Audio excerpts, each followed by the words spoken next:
hold that thought, because here comes Trent. He's the office jokester. Hey, Utonium! Mondays, am I right? Classic. But Professor, it's Wednesday.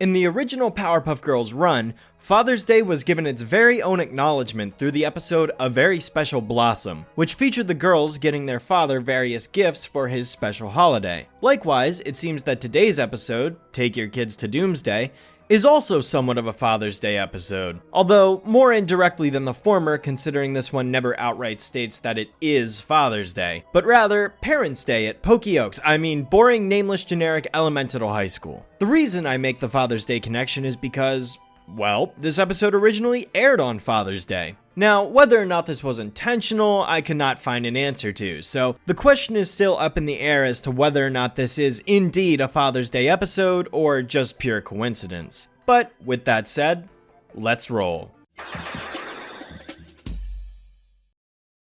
We begin with an opening shot of Miss Keene introducing us to a bunch of different parents and their occupations that have already been presented before the start of this episode. Amongst these includes a firefighter, an astronaut, and a vampire of all things, which, to be honest, I actually thought was pretty humorous for reasons I'll explain at the end. Just like Get Back JoJo from the original series, the professor is presenting what he does for a living to the children of boring nameless generic Elemental High School by showing off the things that he can do as a scientist. Also, apparently, George Washington crossed the Delaware River all by himself on a warm sunny day. Historical inaccuracies much? The only divisive thing with the professor's presentation is that instead of showing something cool like a time travel device that leads to a really interesting episode revealing backstory of the professor's motivation to create the Powerpuff Girls in the first place, the kids get to see color-changing chemicals instead. When we add the solution, it goes from canary yellow to saffron yellow. Chicken nuggets! Look, I don't know who these kids are, but back in my day, that shit would have blown my fucking mind. Too embarrassed to stand it any longer, the girls rush the professor out of the spotlight, followed by the worst case of comedic timing I think I've seen from this show in quite a while. We will be taking no more questions. That means you, Laura. Raspberries. That just seemed unbearably forced. The bell rings to mark the end of class, with Miss Keene announcing that they have video presentations on their parents' career due the day after next, and the girls float through the halls contemplating what they can do to make their dad look cooler, when all of a sudden Barry shows up to exclaim how boring his mom is too. You forgot your lunch! Ugh! Mom! Toodles! I mean, she's a stay-at-home ninja, but still! Here's what I don't get. When Barry's mom shows up on the scene and does those moves through the air, the language that pops up on screen isn't Japanese. It's Korean. Since when are ninjas from Korea? Like, excuse me, but ninjas, samurai, shinobi, etc., all of that are clearly of Japanese origin. At this point, I'm not even surprised at how incredibly lazy and or ignorant the show is that it just slapped the first Asian-looking language on screen and called it a day. I mean, who cares about cultural inaccuracies, right? Kids won't see the difference, why does it matter? In case you were curious, these words that show up alongside Barry's mom roughly translate to thank you, go to bed, and lunchtime respectively. And so, the next day the Powerpuff Girls go with their father to his recently acquired job at a company known as TechCo Industries. That's right, Technology Company Industries. Name aside, the professor introduces his current line of work to the girls by going over a few mini projects that he's been working on as of late. The first is a rubbery fabric that can stretch up to 1,000 times its original shape, a lithium battery, and a spring that has the elastic energy of 4,000 other springs. None of these really impressed the girls, even though I honestly think the fabric thing would actually be kinda cool, and the professor introduces us to the office jokester, Trent. He's just some random guy who says, Mondays, am I right? Doesn't matter what day it is, he'll say the joke regardless. So instead of joining the professor for some fun-filled bonding time copying and filing papers, the girls decide to take matters into their own hands by creating their video project using a bunch of props and handmade backdrops to make him look cooler than he actually is. Needless to say, it doesn't go so well, and they end up ruining the entire set. Out of nowhere, the professor just shows up again and introduces us to the boss of TechCo Industries, Miss Lucosi, who seems like a perfectly swell character until she blows her cover by chuckling to herself in plain sight with an evil look on her face. Believe me, it'll be quite a show. Man, see, if this just hadn't gone and given itself away, I honestly wouldn't have thought this woman was evil, but in doing so, this completely ruined it for me. Oh well, the episode does cut to a presentation room where the professor is about to display his most recent creation in front of a bunch of investors to hopefully increase the company's value and raise the stock market. Of course, to the Powerpuff Girls, they just think this is boring business stuff and complain, although Bubbles mentions that Barry's probably got it worse than them. Remember berry cakes? No survivors. Nice Bruce Lee reference, although I gotta knock off some points for those two ninjas overlapping another ninja in the foreground. Miss Lucosi gives a brief introduction speech as the Master of Ceremonies and introduces the professor with one of the most deep and philosophical ideas I think I've ever heard in my 22 years of living. I think we all know that technology is nothing without the word tech and knowledge-y. Yeah, and this show is nothing without shit and writing.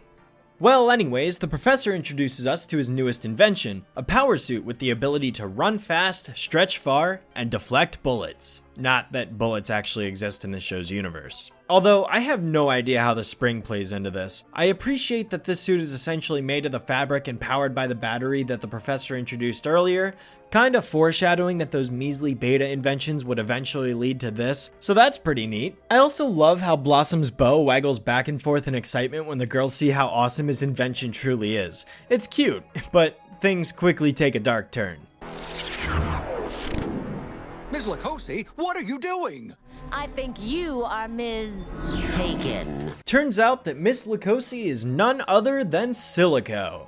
Get it? Because Lucosi is an anagram of Silico, who takes the suit for himself and uses it to crush the Powerpuff Girls because it finally gives him the powers necessary to do so. Turns out this new job of the professor's was all just a ploy to get him to make a suit that Silico could use to wipe out the PPGs. Although, don't ask me how stretchy fabric allows him to also stretch his muscle, skin, and bone too. You know, at the very least, Silico episodes are consistently interesting for having some level of action in them. And to be fair, a lot of these episodes have been including at least some fighting in them, which I appreciate because it shows that the reboot has learned since the first season to some degree. It's still incredibly mild and lame action compared to what we could be getting like the original, but well, welcome to TV censorship, I guess. Time to power down!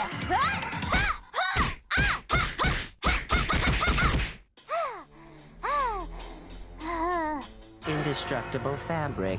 Finally! For once, this show actually knows what indestructible means. And it only took 52 episodes! It's about time. How the suit can morph Silico's hand into a hammer is beyond me though. Like, does he now have shapeshifting body parts or what?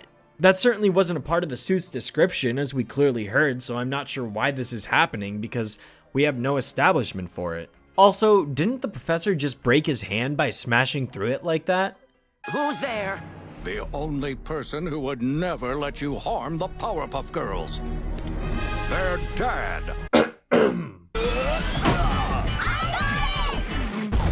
Oh my gosh!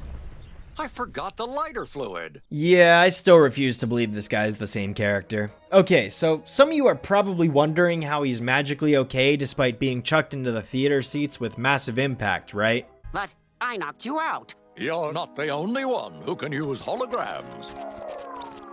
That's the reason we're given. Okay, yes, but holograms are transparent, so how could Silico have possibly grabbed the professor and thrown him in the first place if it was just a hologram? How could the hologram have placed the physically tangible lithium battery on the suit? Like, we clearly see the professor throw an apple through the hologram of Trent, so it's established that they are intangible, so what's up with this? Well, the professor admits that he found out about Silico's plans through various clues that he noticed around the office space, including an open email on Trent's desktop and the fact that he threw an apple straight through him, indicating that Trent was a hologram. The icing on top of the cake, though, is that randomly one night when the professor was heading home, Trent just randomly said this to him. We're all holograms and Miss Lucosi is Silico. Mondays, Am I right? Essentially defying all sense of logic and completely diminishing the credibility Silico had as a villain. I have two ways of reading this, neither of which are positive.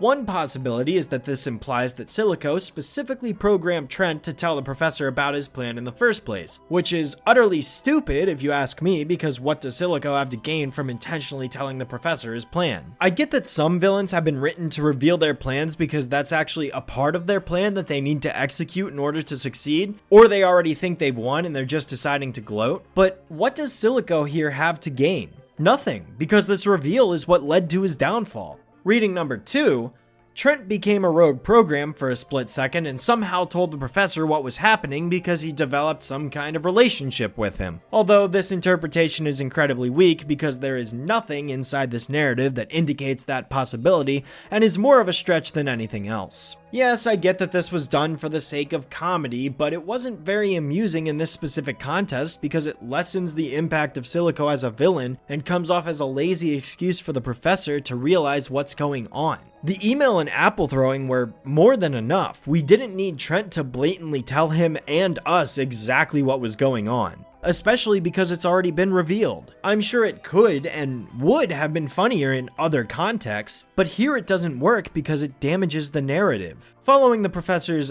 big comeback, he begins to fight with a stronger power suit of his own. You can't mess with my girls. They're everything to me.